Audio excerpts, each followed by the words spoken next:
গন্ডাছড়া বাজারের ব্যবসায়ী যুবকেরা ডম্বুর জলাশয়ে আয়োজিত বনভোজনের আগে সম্পূর্ণ এলাকাটি পরিচ্ছন্ন করেছেন। জনপ্রিয় পর্যটন কেন্দ্রে ছড়িয়ে থাকা প্লাস্টিক ও আবর্জনা লক্ষ্য করে তারা স্বচ্ছ ভারত অভিযানের আদর্শ অনুসরণ করে তৎক্ষণাৎ পরিচ্ছন্নতা অভিযান শুরু করেন। বাজার কমিটির উদ্যোগে এই বনভোজনে অংশগ্রহণকারীরা এলাকা আবর্জনা মুক্ত করে পরিবেশ রক্ষায় অনুকরণীয় দৃষ্টান্ত স্থাপন করেছেন। যুবকরা জানান, ডম্বুর জলাশয়ের মতো সুন্দর প্রাকৃতিক স্থান রক্ষা করা প্রত্যেকের নৈতিক ও সামাজিক দায়িত্ব। এই উদ্যোগে উপস্থিত ছিলেন বাজার কমিটির সম্পাদক তরুণ দেবনাথ, সমাজসেবী গোপাল সরকার, গৌরাঙ্গ দাস সহ অন্যান্য কমিটির সদস্য। কমিটির পক্ষ থেকে সকল পর্যটক ও বনভোজনকারীদেরও অনুরোধ করা হয়েছে যেন কেউ প্লাস্টিক বা আবর্জনা সেখানে না ফেলে এবং প্রাকৃতিক সৌন্দর্য রক্ষা করেন। স্থানীয়রা যুবকদের এই সচেতনতার প্রশংসা করেছেন এবং আশা প্রকাশ করেছেন এই ধরনের কার্যক্রম ভবিষ্যতে এলাকার পরিবেশ সংরক্ষণে গুরুত্বপূর্ণ ভূমিকা রাখবে।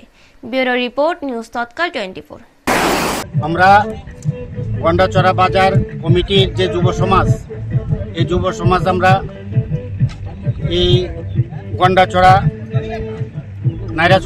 নাইরোহা চৌধুরী পাড়াতে আজকে আমরা এক বনভোজনে মিলিত হই। এখানে এসে দেখি যে পিকনিক স্পট অর্থাৎ বনভোজনের স্থান, সেখানে বিভিন্ন আবর্জনায় নিমজ্জিত।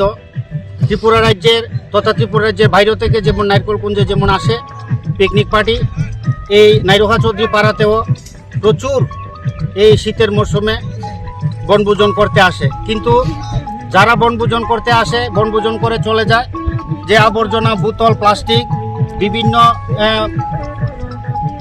অসামঞ্জস্য জিনিস এখানে ভাঙ্গাচোরা অবস্থা ফেলে যায়, কর্দমাক্ত অবস্থা এখানে পড়ে রয়েছে। আমার গন্ডাছড়া বাজারের যে যুব সমাজ, আজকে আমরা এখানে পিকনিক করতে এসে আমরা প্রথমে স্বচ্ছ ভারত করি।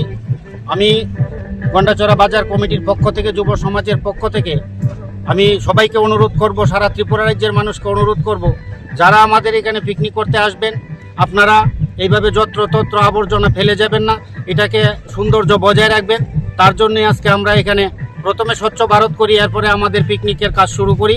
এখানে আমাদের গন্ডাছড়া বাজার কমিটির মাননীয় সম্পাদক এখানে উপস্থিত আছেন, বাজার কমিটির বরিষ্ঠ নেতা শ্রদ্ধেয় গোপাল সরকারজি এখানে উপস্থিত আছেন।